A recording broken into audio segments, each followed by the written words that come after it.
So what we're looking at today here are the new star ships, the Star Edinburgh and the Star Kitakaze. These are a bit of a problem, in my opinion. This is a new set of premium ships that could set a pretty scary precedent if it continues.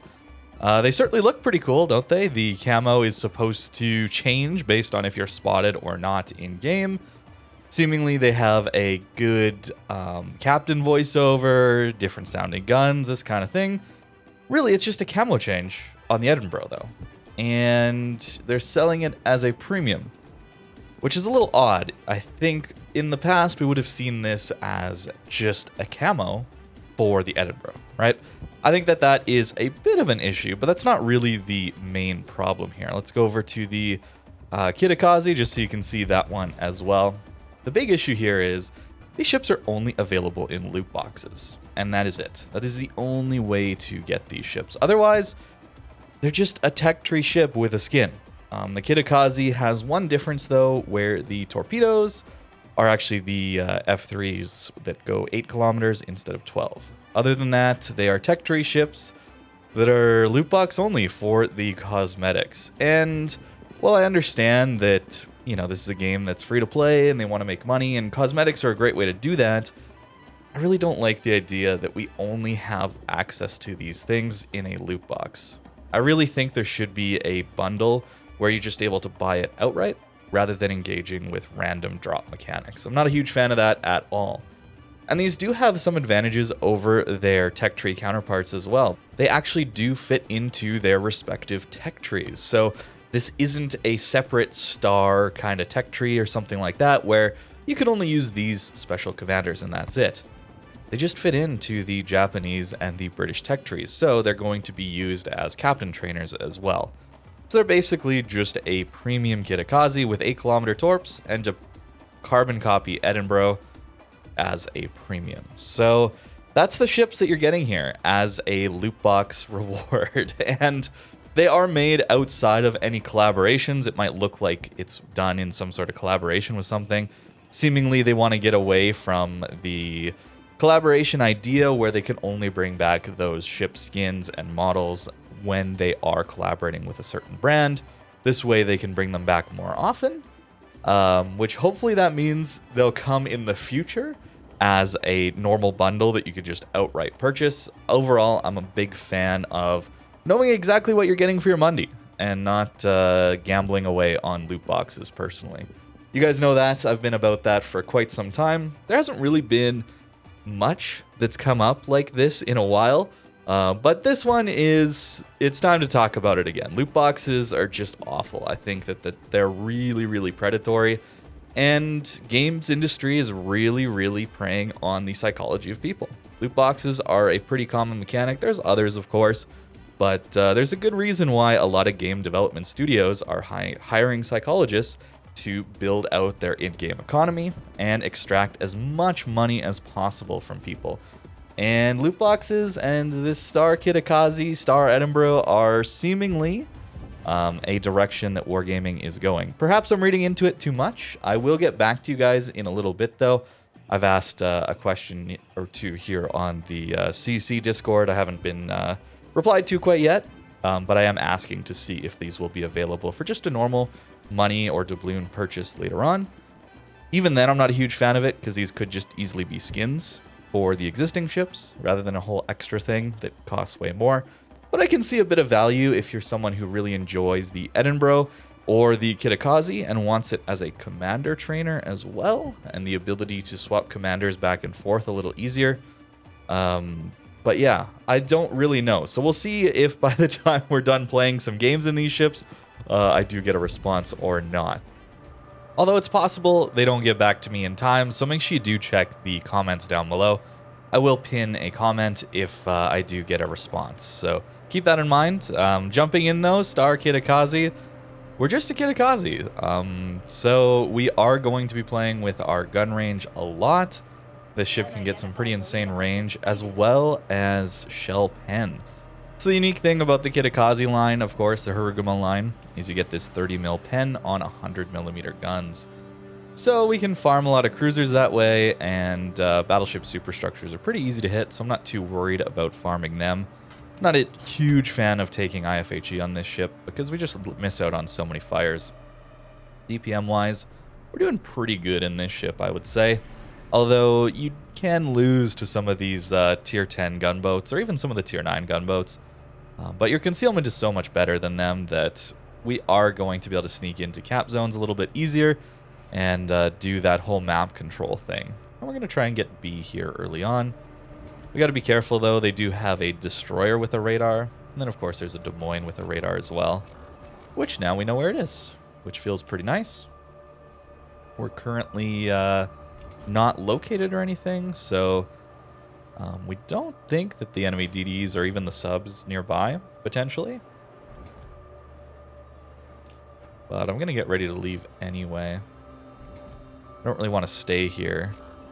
We could just get rushed or something like that. We don't have a ton of support here. All I really want to do is collect the cap and then get out of here. We are seeing a bit of a weakness here on the 8-kilometer torp side of things with this ship. We won't be able to torp this Montana or Vincent. So that could be a bit of an issue. Otherwise, I would love to torp through this gap here as this Montana, as you can see, is coming this way. But the torps are a little faster, so at closer ranges, that might be a pretty significant advantage. So we'll collect the cap here, and then I think we'll move over and help on the C cap side of things. We'll support our DDs in that and maybe start farming these battleships, who knows. But I don't want to go in front of this island here. That's a really good way to get trapped and then focused by all the enemies up there. Away. Of course, the moment I leave, the B cap starts getting capped by the enemy team. But that's okay. We'll push over here to C cap, try and help our team get control here. Maybe even Shield is being take a set smoke. up. I guess we can start to hear the commander voiceover. Special gun sounds, maybe, too? Oh, we're hitting the wrong part of the ship. Azumo's got such a tiny superstructure. That would be a reason to take IFHEs, fighting a ship like the Azumo. Here we go. We do grab ourselves the cruiser, which we were, of course, hoping to grab with those torpedoes a little earlier. So, you know, faster torps do feel pretty nice overall, I would say. And we do have a reload booster on the torps as well, so that can help us get a little bit of extra value out of these torpedoes, whether that's shortening our reload right now if we had an opportunity to smash someone, or just send out a really massive volley of torps. You can see the value of not taking IFHE here into the Vincent. Pretty reliable damage output from the fires. Now, do I want to take on a black? With a Z-23, I think we do. We definitely need to do something as our team is starting to lose. We're definitely close to getting triple capped, and our team overcommitted into the A cap and lost a lot of people. That's a little scary. The problem here, of course, is if the Vincent gets a massive HE salvo into us as we're trying to deal with this DD. So here we go.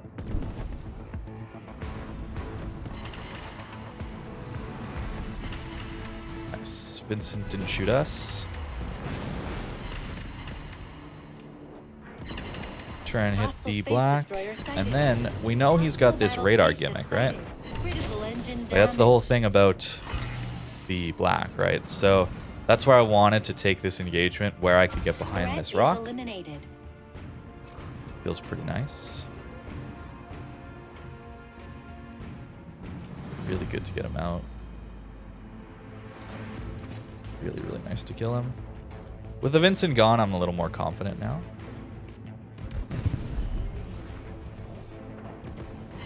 Hostile space cruiser detected.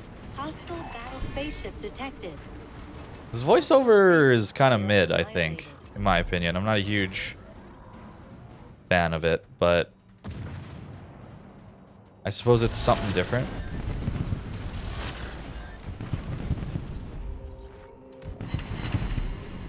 Monty's about to go behind the island, so I'm okay with pushing up like this. Got ourselves a fire. And if he decides to kite away, right, we're not going to have that opportunity to launch some torps at him because we are lacking range, of course. But that's okay. What we're going to do instead is push across this way. And our goal will be to go towards the B cap here, while also farming this guy.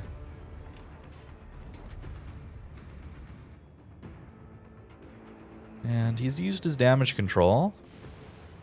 We don't see the lights on him. Start farming away. Maybe we can use this smoke here. Pretty sure that was the black smoke, so that should be lasting quite a while. No need to use our own. Not necessarily, I guess. Let's see, are we the ones spotting? We are not. Good. Got a fire. So we're not going to pen his stern or his bow. So yeah, we're just going to go for the normal superstructure hits. But you can see the issue with small caliber guns. Even though we shoot pretty quick, the damage numbers themselves are actually kind of tiny. This Monty is... He's got quite the repair speed on his fires. Maybe ledge mod Monty?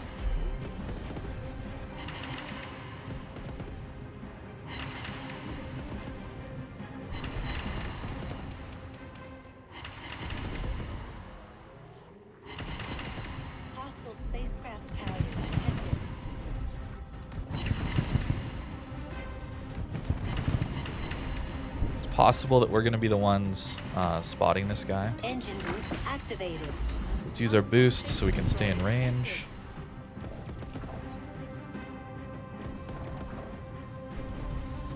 We really just want to kill him. As a team, hopefully we can. A couple of fires would do wonders. The incomp just fired. Incoming fire alert's kind of broken that way. There you go, as you can see. So we dodged that one nicely. Pretty good skill.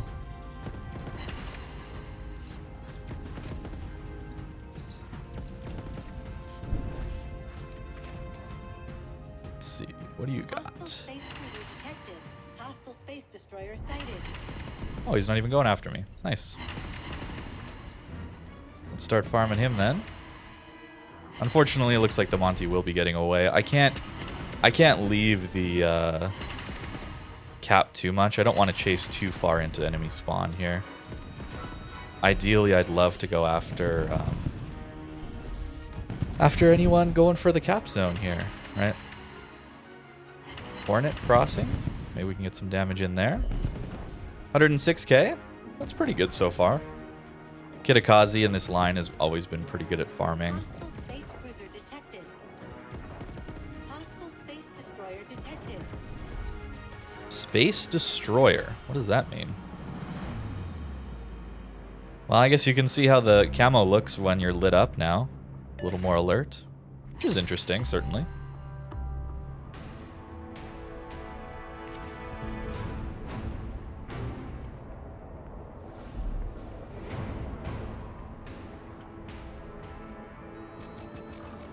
Incomp on his way in. Spooky. May as well use one of these.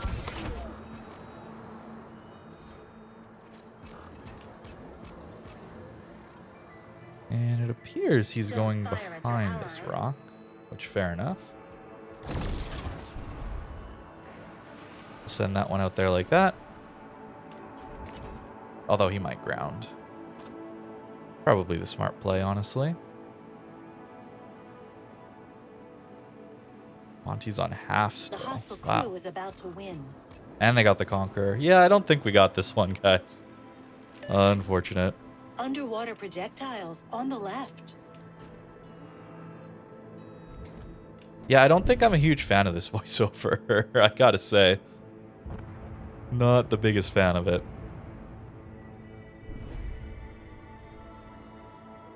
Battle ends in 5 Earth minutes.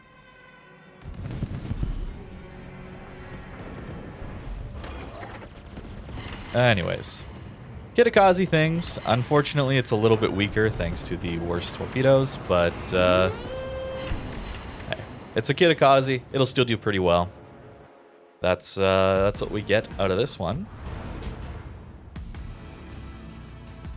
Not a bad game. Let's go grab the Eden and see what we can do in that one. The distance from Earth to the Triangulum Galaxy is 970 kpc. I wonder how far our enemies are hiding. Yeah, if it were me, I would not be enabling these voiceovers. All right.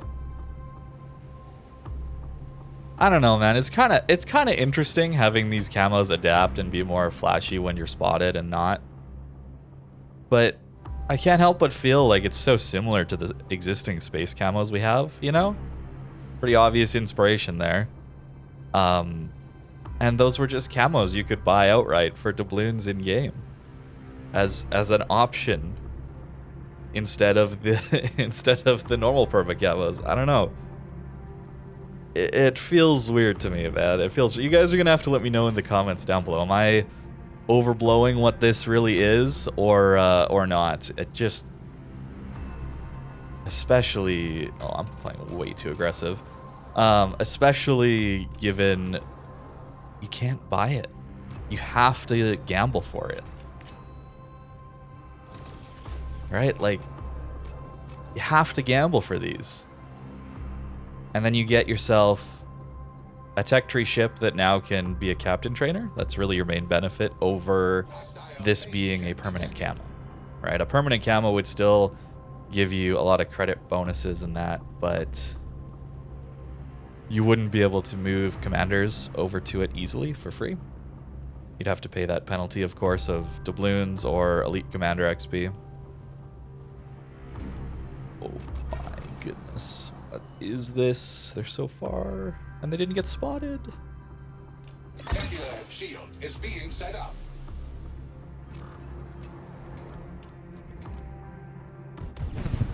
And I am definitely the one spotting them.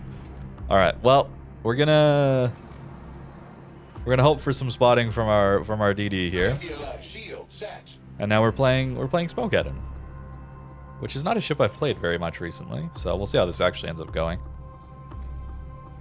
Our smoke is out, so let's start farming a bit. See if we can't do something to this Georgia as he's pushing in. Or we might explode because of our Citadel. Always the fun part of playing a British light cruiser.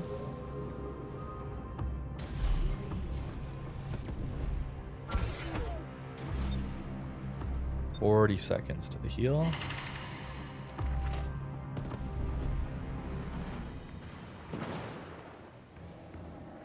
Ready. Spaceship detected. Try and dodge as much as we can. Wiggling back and forth. The HE I don't mind as much. It's really boundary piercing that we're a little more scared of, especially the Georgia.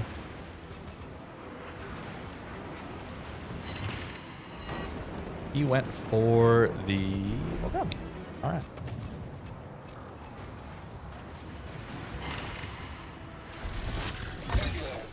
All right. Smoke is up. Let's get ourselves some damage now. The smoke fire, of course, is 5/5 on this thing.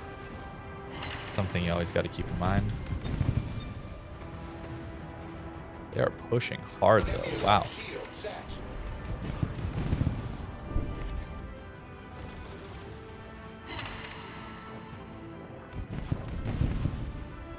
I mean, I guess there's a bit of a difference to the guns.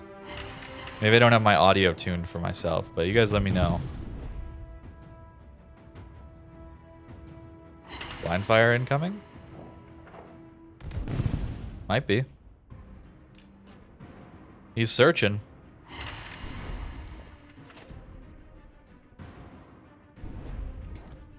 Ready all the way back here. Maybe we can shoot that. Hostile space cruiser detected.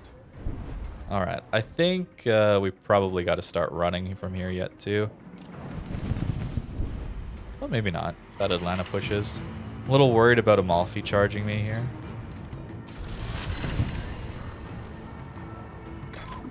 And let's just be careful of torps.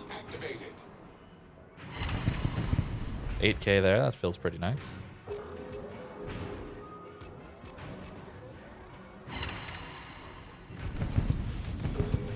Risky, but I do want to leave. There's the Amalfi coming. And I'd love to kill this Georgia, although I don't think I can now at this angle. Atlanta reversing, sure. So we got pretty good map control as a team here. They've kind of decided to leave this entire flank. So what we need to do is, one, not die out here. But also, eventually, they're going to start to say, no, we're not going to push the enemy spawn. Let's go kill these guys. And it's really important that when they do decide to do that, we are available to come in and apply some more pressure. Oh, interesting. We're just still lit here. All right. That means the DD is around. We do got to be a little careful. And lead much more, apparently. Malfi shot us, sure. Sap does hurt, certainly. But we have a super heal. Not too worried about it just yet. Yeah. We want this DD, certainly.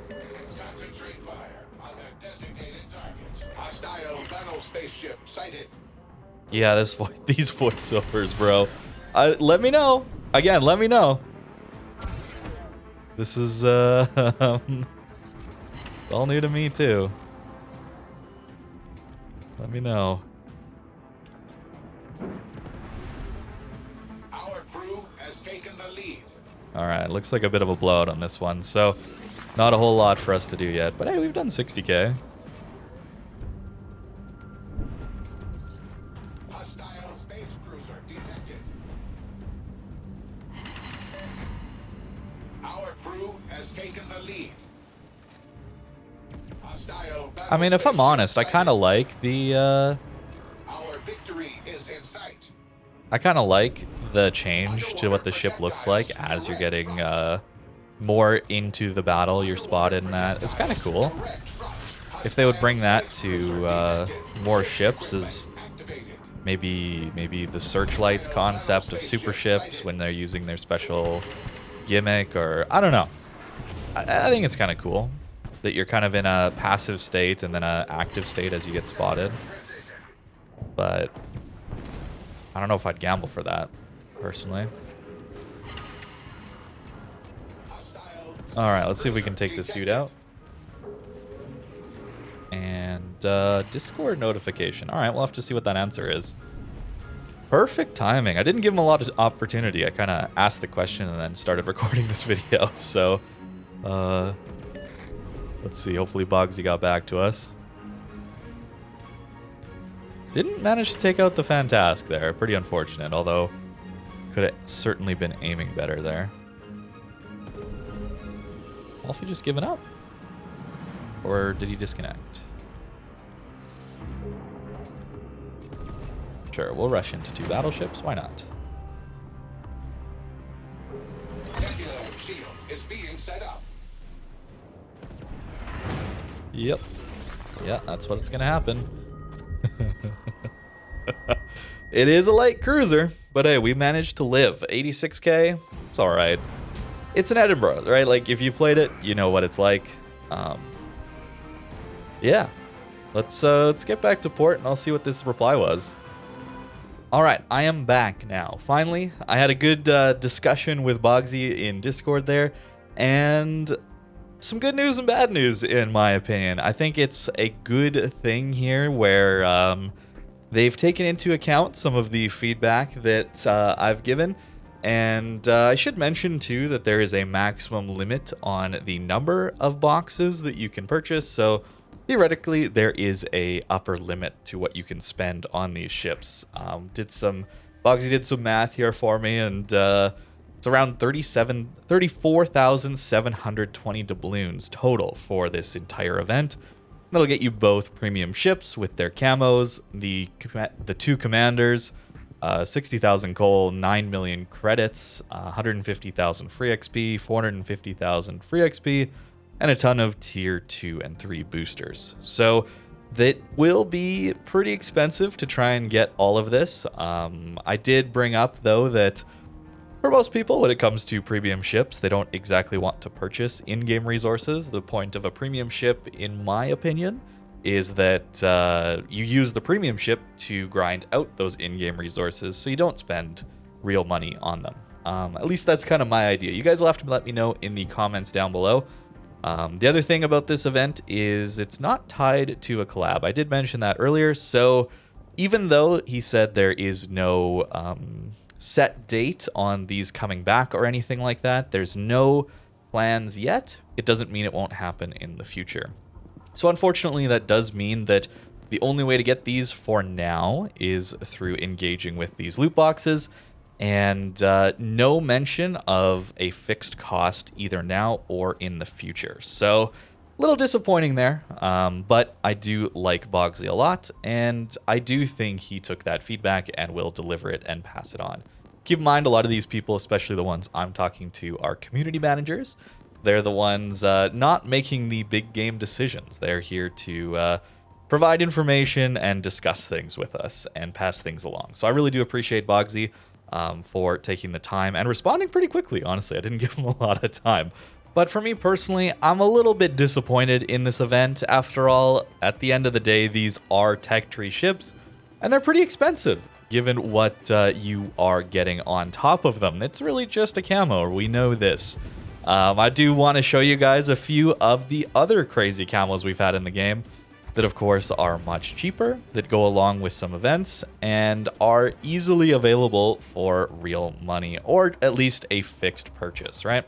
It just shows up here in the permanent camo section. So we've got a whole bunch of these space ones for Zhao and Gearing and Des Moines that certainly have given some inspiration to these new ones, I think you'll agree. And even some of these dirty Wrecking Crew ones are pretty interesting and pretty complex as well. And yet they were just given as a extra bonus special camo for the ship that you could buy for a few more doubloons than the regular permanent camo. And no, this did not add on the ability to swap commanders to it without spending real money, but it did give you the in-game effect, and if you bought it, especially before the economic change, you would also get the economic permanent camo bonus with it, which would not quite make it a premium ship, but it would certainly give you much more credits than a normal tech tree would. So I'm a little disappointed, but really it comes down to, I think these skins and camos should just be available as a purchase for people in the camo tree. That's really my idea behind this, and I'm disappointed that it is locked in loot boxes. So that is going to do it for the video on the star ships. We'll see how... I'm very curious to see how the community reacts to these things. And let me know in the comments down below. I'm very curious to know what you think. And if there's a lot of response and it's very different from what I've already passed along, I will make sure to update Bogsy on what you guys are all thinking. So thank you very much for watching. I really appreciate you guys hanging out for so long in today's video. And have a great rest of your day.